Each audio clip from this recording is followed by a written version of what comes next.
This is Perseus and the Quest for Medusa's Head. Part 1. The King's Cruel Challenge.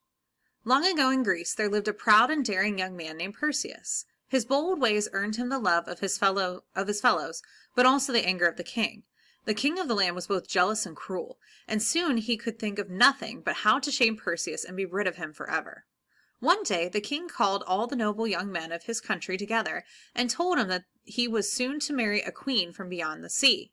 He asked each of them to bring him a present to give to the bride's father, for in those times it was the custom that when any man was to be married, he must offer costly gifts to the father of the bride. "What kind of presents do you want?" said the young men. "Horses," answered the king, for he knew that Perseus himself had no horses to give. Perseus was vexed by the king's request, which he knew was meant to shame him.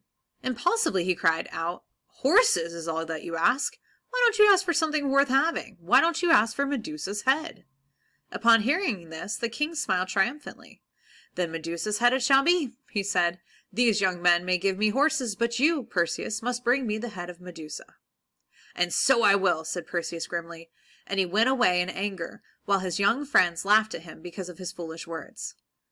What was this Medusa's head which Perseus had so rashly promised to bring? Far, far away, on the very edge of the world, said the Greeks, there lived 3 strange monsters, sisters called Gorgons.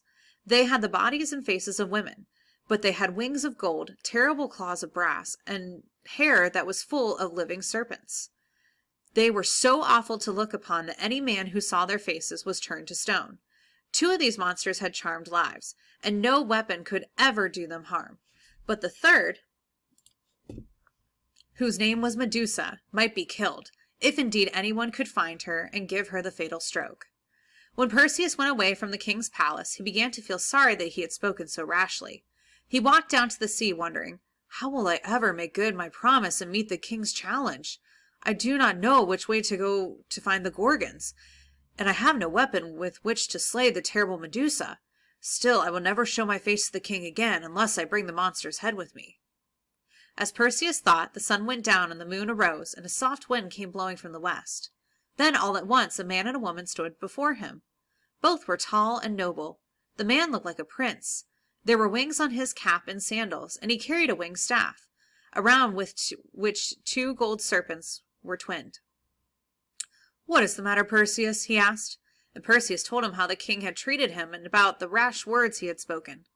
The lady replied, "Do not fear. Go out boldly in the quest of the Gorgons, and we will help you obtain Medusa's terrible head." And as she spoke, Perseus noticed that although she was not beautiful, she had most wonderful gray eyes, and a stern but lovable face, and a queenly form. "But I have no horses and no ship. How will I get there?" said Perseus. "You shall don my winged sandals," said the strange prince, "and they will bear you over sea and land." "But how will I know where to go?" asked Perseus. "I will tell you," said the queenly lady. "You must go first to the 3 gray sisters, who live beyond the frozen sea in the far, far north. They alone know where to find the maidens who guard the golden apples of the western land. The maidens will give you what you need to kill Medusa, and they will tell you how to reach the edge of the world where lies the home of the Gorgons."